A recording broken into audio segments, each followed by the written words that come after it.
Salam. Selamat pagi Bapak Ibu Saudara terkasih dalam Tuhan Yesus Kristus.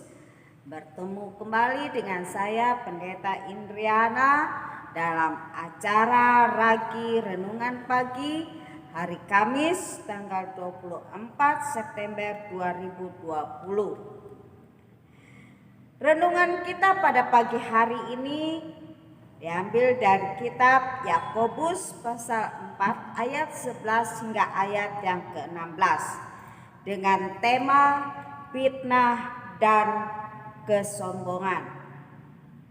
Subtema kita menjadi teladan dalam tanggung jawab.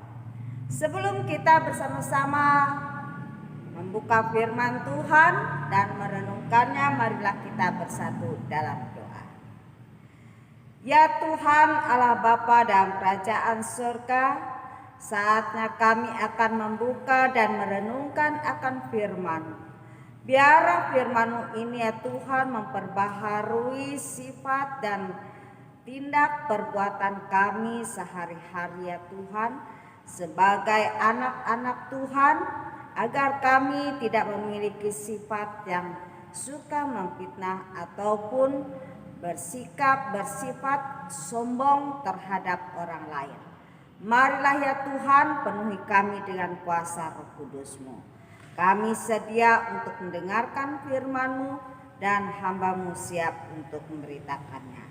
Dalam nama Tuhan Yesus Kristus kami berdoa. Amin.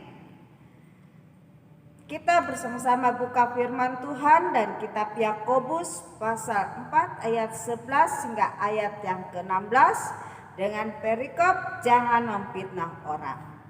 Saudara-saudaraku, janganlah kamu saling memfitnah. Barang siapa memfitnah saudaranya atau menghakiminya, ia mencela hukum dan menghakiminya. Dan jika engkau menghakimi hukum, maka engkau bukanlah penurut hukum, tetapi hakimnya. Hanya ada satu pembuat hukum dan hakim, yaitu Dia yang berkuasa menyelamatkan dan membinasakan. Tetapi siapakah engkau sehingga engkau mau menghakimi sesamamu manusia?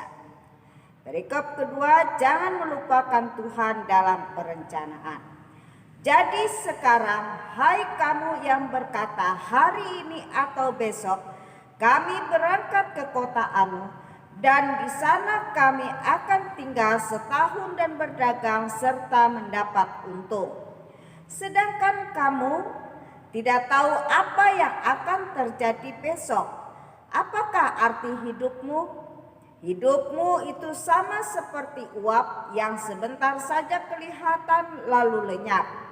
Sebenarnya kamu harus berkata, jika Tuhan menghendakinya, kami akan hidup dan berbuat ini dan itu. Tetapi sekarang kamu memegahkan diri dalam kecongkakanmu, dan semua kemegahan yang demikian adalah salah. Amin. Yang berbahagia ialah mereka yang mendengarkan firman Tuhan serta memeliharanya. Amin. Bapak Ibu Saudara yang terkasih dalam Tuhan Yesus Kristus. Dua kata, fitnah dan sombong, merupakan dua sifat yang ada di dalam kehidupan manusia. Fitnah kadang-kadang kita hanya mendengar sepihak tanpa kita telusuri kebenarannya. Kita menerima begitu saja apa kata orang, tetapi kita tidak tahu apa kebenaran. Apakah itu benar atau salah? Ini juga merupakan salah satu hoak yang sering terjadi di tengah-tengah kita atau di tengah-tengah kehidupan masyarakat. Ada pepatah yang mengatakan fitnah lebih kejam daripada pembunuhan. Mengapa fitnah lebih kejam daripada pembunuhan?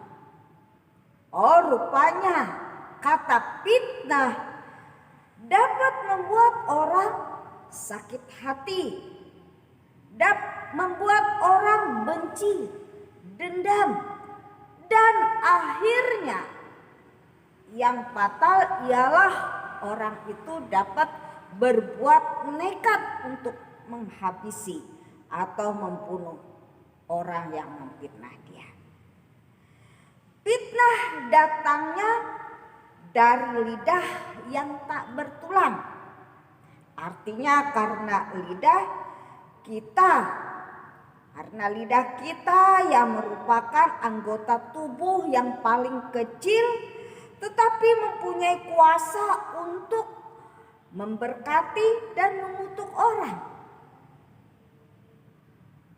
Apalagi kita menggunakan lidah untuk memberkati, berdoa, dan memuji Tuhan, maka kita pun akan diberkati oleh Tuhan. Sebaliknya, apabila kita menggunakan lidah atau mulut kita untuk mengutuki orang, untuk memfitnah orang, maka yang datang menimpa kehidupan kita sesuatu yang tidak baik juga. Boleh dikatakan senjata makan tuan. Contoh, kita sering melihat di televisi dan mendengar terjadinya pembunuhan karena sakit hati, karena perkataan orang lain. Apakah oleh perkataan dan perbuatan yang tidak baik itu kepada temannya, yang membuat temannya menjadi nekat untuk menghabisi nyawa temannya sendiri? Dalam kitab Yakobus pasal 4 ayat 11 sampai 12,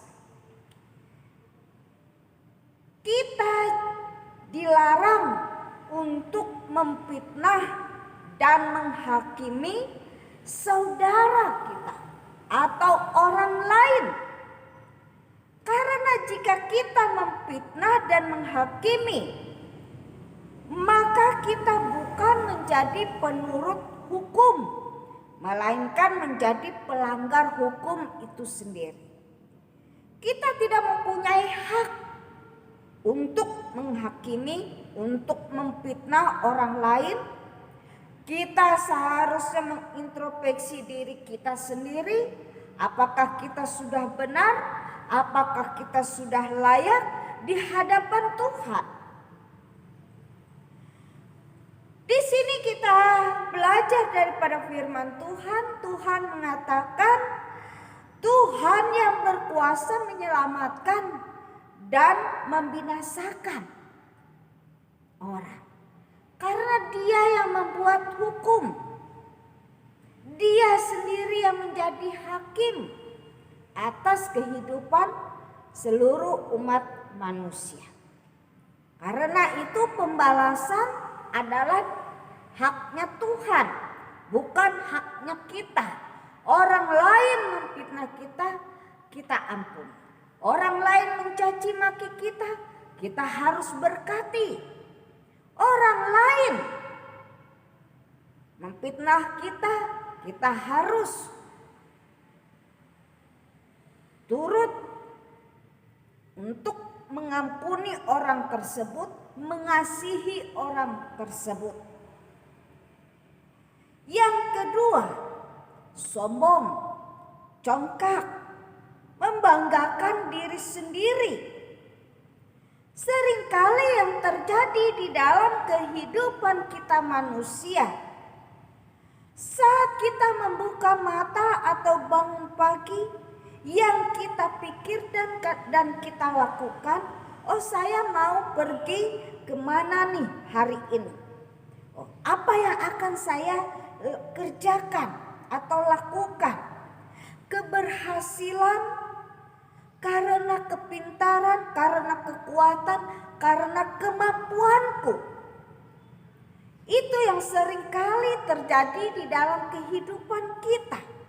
Kita merasa bangga atas semua yang dapat kita lakukan dan keberhasilan yang kita raih.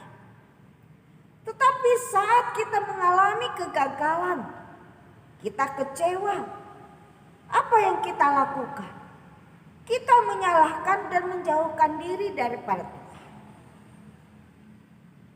Di sini Tuhan mau mengingatkan kita bahwa hidup kita ada dalam tangan Tuhan.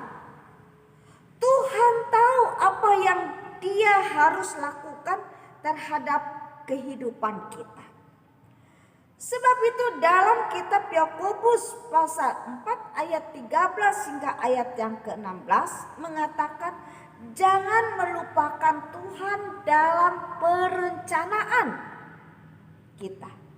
Karena kita tidak tahu apa yang akan terjadi hari esok.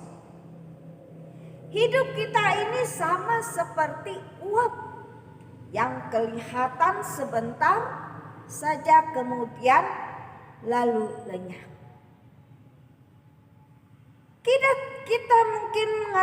Kita berkata, oh saya mau lakukan ini, saya mau lakukan itu, saya mau pergi ke sana, saya mau pergi ke sini, saya akan hidup. Kita tidak tahu apa yang menjadi rencana Tuhan di dalam kehidupan kita. Di sini artinya kita harus apa yang kita pikirkan dan akan kita lakukan, kita harus melibatkan Tuhan terlebih dahulu dalam kehidupan kita. Barulah kita mengerjakan sesuatu. Atau firman Tuhan mengatakan, dahulukan kerajaan Allah dan kebenarannya, maka semuanya akan dilimpahkannya. Firman Tuhan ini menjadi suatu pembelajaran dan mempunyai tujuan bagi kehidupan kita. Pembelajaran apa yang dapat kita terima daripada firman Tuhan pada pagi hari ini? Yang pertama, gunakanlah mulut lidah kita untuk mengucapkan kata-kata yang baik dan benar sesuai dengan firman Tuhan. Yang kedua, libatkanlah Tuhan dalam segala tindakan, perbuatan, pekerjaan, atau rencana kita. Jika kita mau menerima berkat, damai sejahtera di dalam hidup kita. Yang ketiga, jadikan hidup kita ini menjadi teladan dalam tanggung jawab di hadapan Tuhan dan di hadapan manusia. Tuhan Yesus memberkati kita sekalian melalui firman-Nya. Amin. Mari kita bersatu dalam doa. Bapa dalam kerajaan surga, berikanlah kami kemampuan untuk melakukan setiap perkataan-Nya, agar apa yang kami lakukan, kami boleh berjalan di dalam kebenaran-Nya, Tuhan. Jauhkan kami dari segala perkataan kotor, dari segala perkataan yang tidak baik, yang dapat menyakiti hati orang lain. Biarlah kami boleh menjadi berkat bagi orang lain, ya Tuhan. Terima kasih Bapa di sorga. Kami menyerahkan seluruh kehidupan kami dan seluruh kehidupan sidang jemaat ke dalam tangan pimpinan dan penyertaan. Dalam nama Tuhan Yesus Kristus kami berdoa dan mengucap syukur. Amin. Bapak Ibu Saudara yang terkasih dalam Tuhan Yesus Kristus, sampai di sini dulu firman Tuhan yang saya sampaikan pada pagi hari ini. Kita yakin dan percaya apa yang kita dengarkan dan kita terima daripada firman Tuhan itu memperbaharui kehidupan kita dan menuntun kehidupan kita untuk berkenan di hadapan Tuhan, dan kita boleh menjadi berkat bagi sesama. Sampai di sini dulu, dan kita akan bertemu kembali di waktu yang akan datang. Salam, amin.